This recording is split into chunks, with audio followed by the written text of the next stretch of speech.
Welcome to Your Legislative Link, a program designed to connect you with your representatives and leaders at the state capitol. I'm your host, Brent Stoddard, the Public Affairs Director with the City of Glendale, and I'm honored here to have with me today State Representative Cesar Chavez. Thank you for joining us today, Representative. Thank you for having me. It's an honor to be here and sharing this space with you. Great. So you're the state representative for Legislative District 29, and District 29 for an urban district within Maricopa County is actually one of the larger sized districts, population of 220,000, and the land mass itself stretches across multiple jurisdictions. And tell us a little bit about your experience with representing the district and what your thoughts are with the makeup of it. Well, this is my first term, so I got sworn in January, and thus far it's been an incredible experience being able to represent the people that I grew up with. When we arrived here in Arizona in 1996, coming from Pennsylvania, this place automatically felt like home because in Pennsylvania we lived in a very rural area. I grew up amongst the Amish folks, and then coming here I look around and everybody looks like me. Everybody speaks Spanish, the only language I would speak at home with my parents, and so the makeup of this district is incredible because it's so diverse. We have Latinos of different origins, not just from Mexico, but Central America as well. And then we have other cultures as well in one place. So it's definitely great to be able to represent all of those individuals. Sure. Now, your own personal journey is very timely right now for the discussions that are happening nationally. You're an immigrant from Mexico that comes into the country with your family as a very young boy. As you said, lived in Philadelphia, had a very diverse experience there, and then moves to Phoenix. Tell us about how those childhood and all of those experiences kind of shaped you into who you are today. Definitely, I think you hit it right on the nail, like you said. With the conversations that we're currently having politically, my journey definitely resounds on the millions of individuals that live in this country. And I came to the United States when I was 3 years old. My mother, who was pregnant at the time, we both crossed through the Sonoran Desert into Arizona. Very, very funny how we came here in Arizona and then we ended up staying here. But from here, my father met us. He was living here in the United States. He was able to receive residency under President Reagan's immigration reform in 1986. And then we moved, we traveled from here to outside of Philadelphia in a very urban area. We lived in the projects. So a very hard beginning here in the United States. I've always said that during my childhood, I never really saw my father, not because he was absent, but because he was working so much, trying to make ends meet for his family. Then we lived in Pennsylvania, moved out to a rural area where he worked on a farm, and I grew up amongst the Amish, and very different from the culture here in Arizona or from many places of anything. Going to school there, I remember we didn't sing the national anthem. We sang "My Country 'Tis of Thee," a very founding fathers type of traditions, and which was really neat to be able to experience that. And then coming here in 1996, and then growing up with individuals that looked like me, spoke like me, but on top of that, seeing the oppression that existed within our communities and the lack of resources in our education system. I came from an education system where, it was very advanced, very on the key, and then I come here and there was many lacks of resources. However, the teachers that I had, I was very fortunate enough to receive a high quality education regardless of the lack of those resources. And then growing up in Arizona, seeing the environment here, and then finally when I was in high school, the DREAM Act was going through Congress and then of course being turned down. And that really turned something in my head because I said, at that point, I was lucky enough to have my residency, my citizenship. But then I looked back and said, this could be me. This could have been me in this very moment. And a lot of my colleagues, a lot of my friends would say, why am I going to go to school? Why do I have to graduate high school if I can't find a job, if I can't go to college or get scholarships? And that really turned something in my head, and I said, something needs to be done. So what we did is, at that moment, texting was very new. Yeah. So we started using the texting format of texting our friends and then forwarding that out to other friends and family. And we organized one of the largest walkouts in Phoenix Union High School District in support of the DREAM Act, and we marched down to the Capitol. We fast forward a couple of years, and Governor Brewer signs SB 1070. At that moment, I said we all have to put our foot down and really show how this affects Arizona. Not just the people, but Arizona as a whole, because what we fail to recognize is that Arizona in itself is one institution, and when we do things that negatively impacts the citizens, it negatively impacts the entire state. We're talking about a downturn in the economy, a downturn in our workforce, a downturn in our schools. It really is a domino effect, and that's where the light bulb turned on, and I said, something needs to be done, but how can we get it done? And then I knew that behind those four walls of the legislature, that's where things get done. That's where the conversations are had, and that's where we can really make a difference. Great. So you'd mentioned in 1986, your father, under the leadership of President Ronald Reagan, who of course is one of the great Republican conservative leaders in this nation, and then in 2011, President Bill Clinton, under his leadership and those authorizing acts, you were able to get citizen yourself. What was that moment like when President Clinton provided the ability for yourself, and then when you take the everything that you go through and you become an official citizen? What was that like personally to kind of finish that journey your father had completed in the 80s? It was a beautiful moment. My great-grandfather came to the United States under the Bracero program.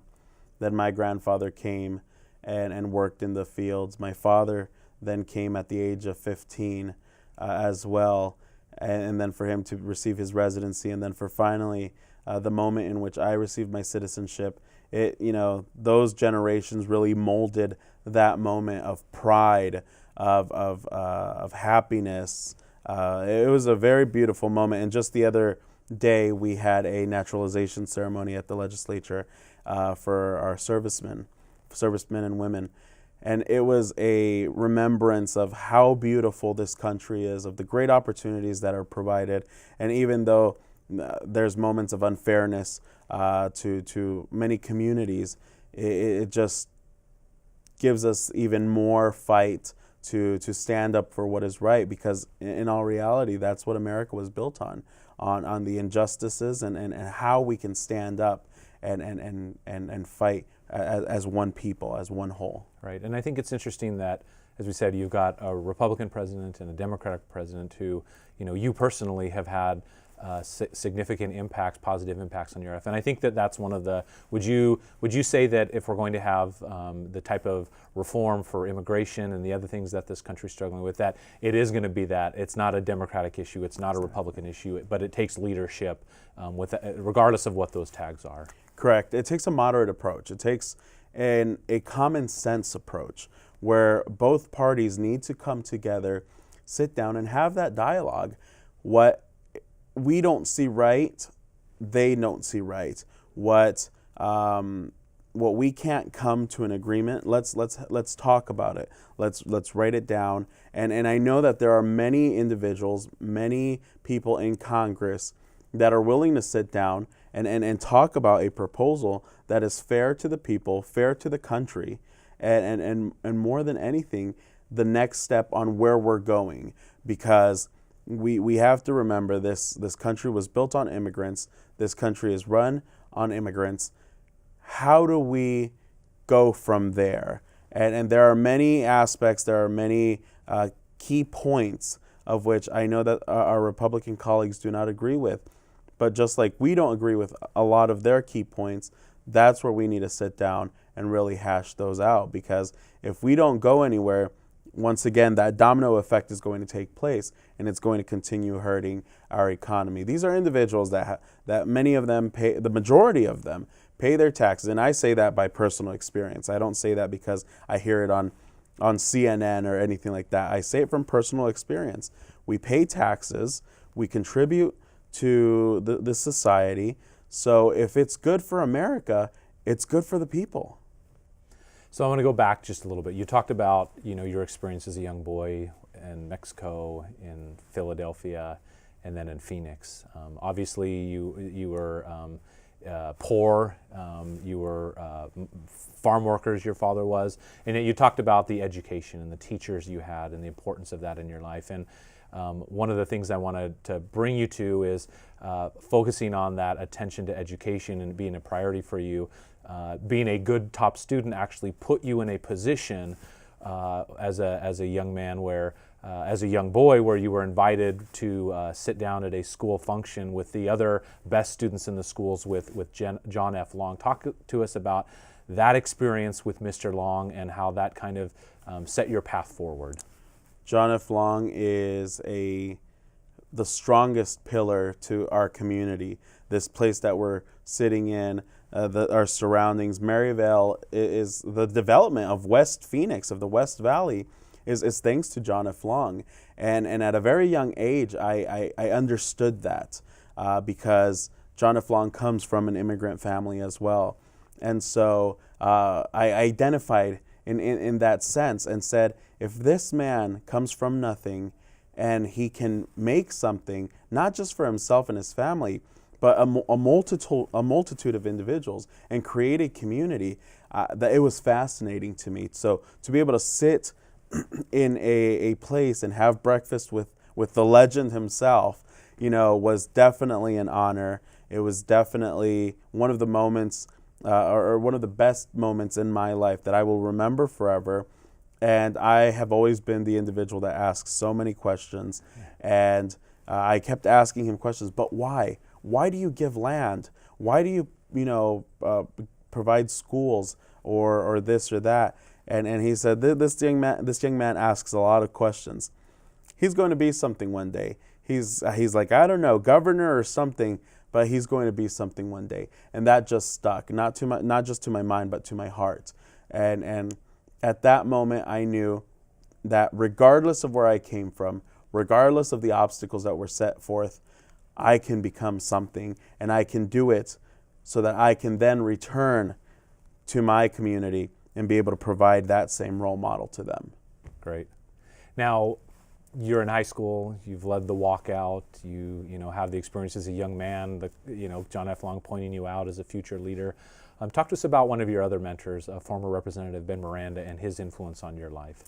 So Ben Miranda became my best friend. Ben Miranda became a member of my family, and his mentorship is something that I will carry on for the rest of my life. And for those individuals who were in my same situation, looking for a path, looking for a purpose, Ben Miranda was that to me.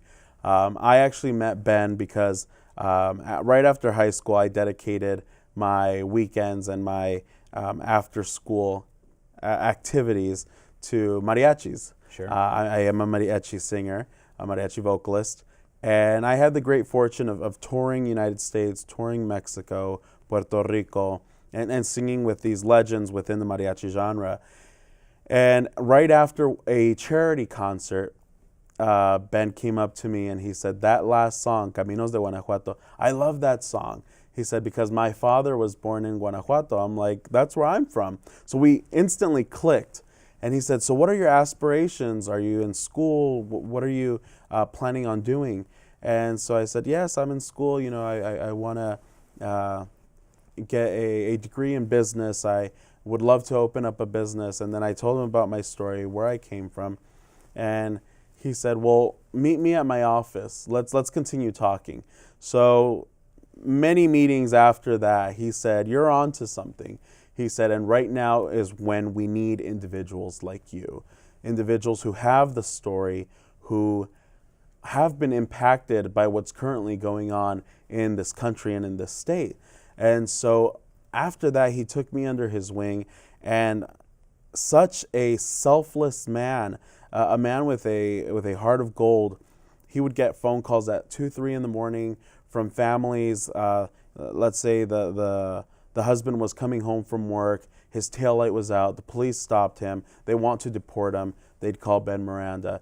Without charging them a dime, this man would wake up from his sleep and assist these families. That to me is the true example of someone who serves their community with dignity, with love.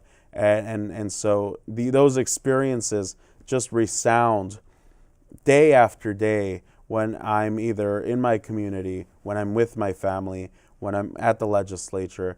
It's those conversations, and I'm very fortunate enough to have had those experiences, to have been a friend and more than anything, a mentee of this great man that was Ben Miranda.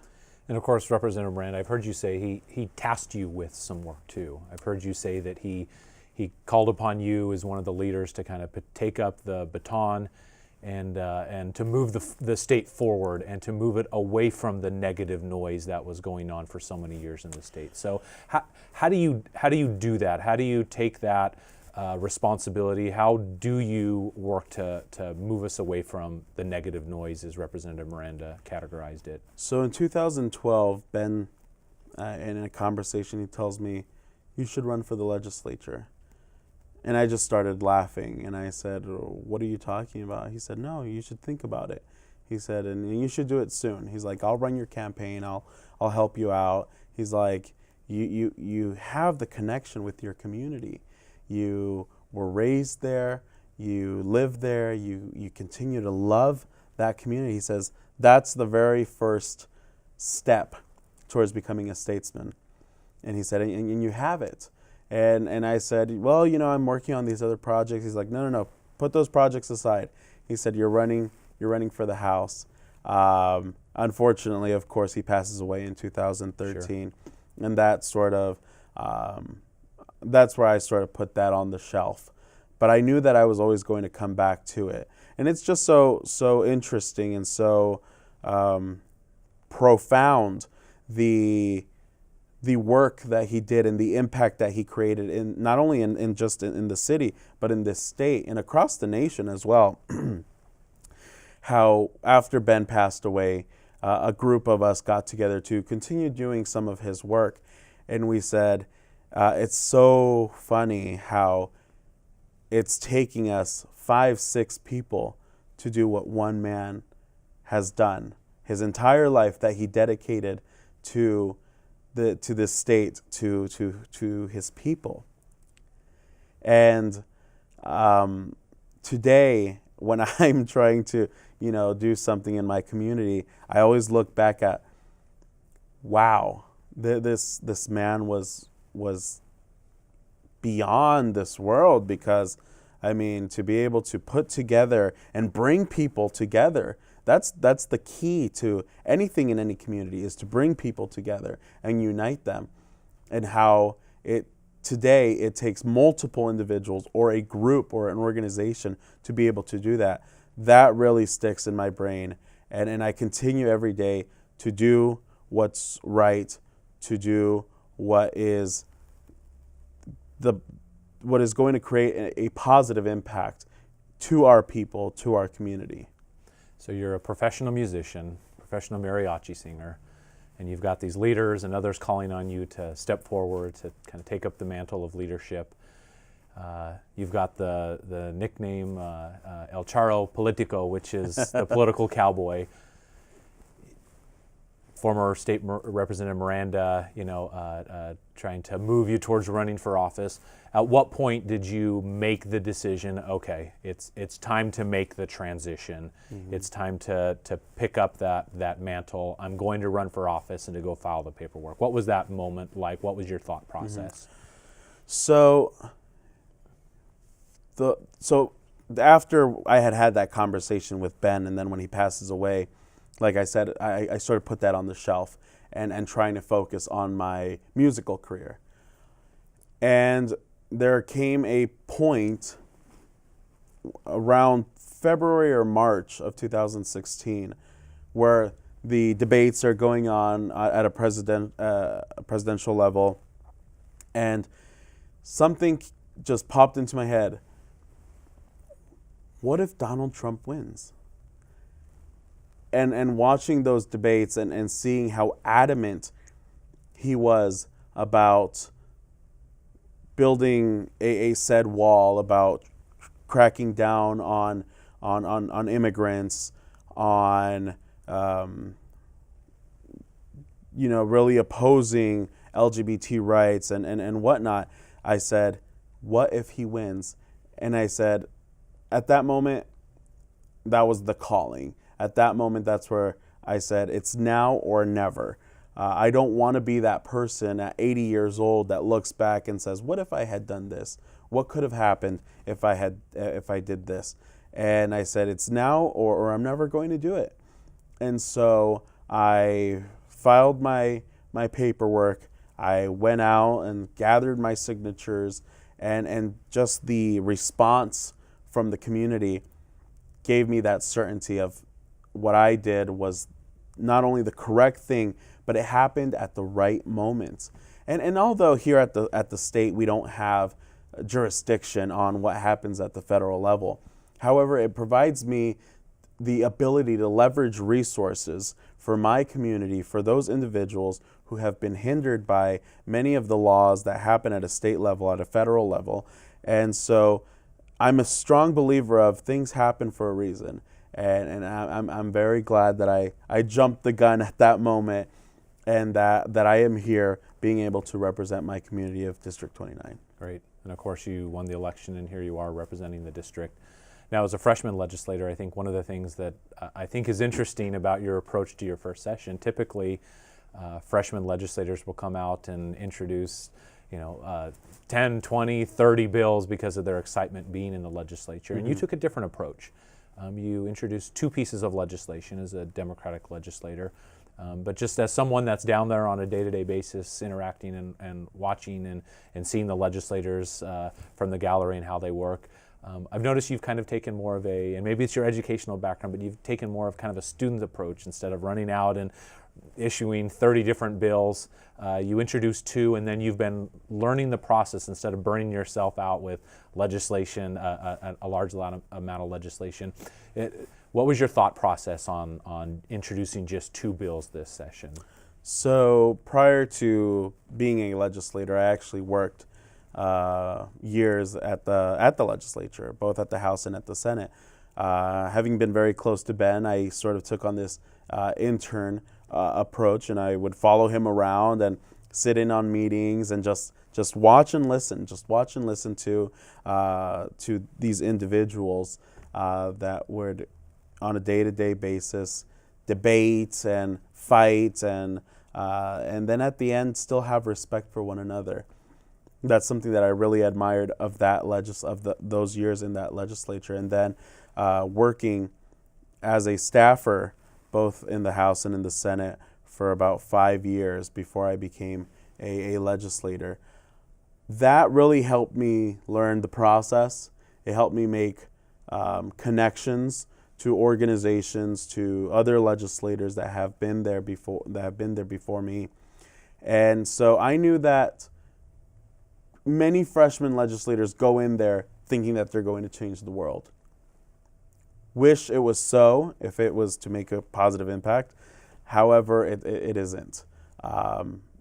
If anything, maybe one of the freshmen get legislation passed from our caucus, from the Democratic side.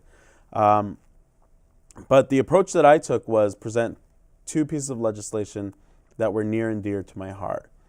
And it was, once again, for the immigrant community. One was to allow the immigrant community have the privilege to drive under an Arizona driver's license. Of course, take the test and go through that process. I just don't believe that that legal status or status in the United States should be determined of whether you can drive or not. And on top of that, the concern that I have is the public safety issue. Then the second piece of legislation was to allow for the state to allow consular identifications as a source of identification. So I was able to bring together about 9 different countries that provide the consular identifications, even though they're not accepted as a state ID. And then they talked about how safe the identification is in terms of a forgery or fraud, how they work with other police departments in other states across the country, in which they let those states or those cities, the police department, the state troopers and whatnot, let them borrow the information that they need. So let's say I pull over or I approach an individual, I ask them for their identification, they take out their consular identification. As a police officer or as an officer, I scan that, and many of these countries provide the information or that background information. So I would think that as a state, as a body, we would want to know who our police officers are encountering. So that was the second one. Of course, they didn't move. The consular identification one did grab some track, and so I will be presenting them again next year. But this year, I want to see, I want to learn, I want to listen, and more than anything, I believe that the less you speak is actually more impactful. So the moments that I do speak, I really want to create an impact, because many times conversation just goes back and forth, and you lose it. You lose the audience, you lose that target, and so I take a very different approach, one that I would hope does make an impact for my community. Great. Now, how can citizens work with you and contact you that if there's issues going on and they want to have their voice heard or interact? Are you on social media? Do you have phone calls, emails? How do you engage with the citizens? I do a little bit of everything. Social media, I'm at Cesar Chavez, Arizona.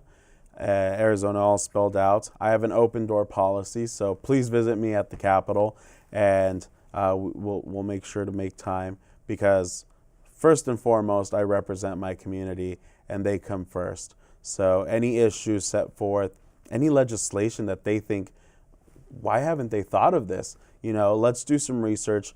The session's about to end, so we will have definitely have a lot of time during the interim to talk about the issues. I will be going out into the neighborhood, visiting my constituents and just hearing them out. And on top of that, I'm looking at creating coffee talks, sort of town halls here in our district. So that way, or just shoot me an email at cchavez@azleg.gov.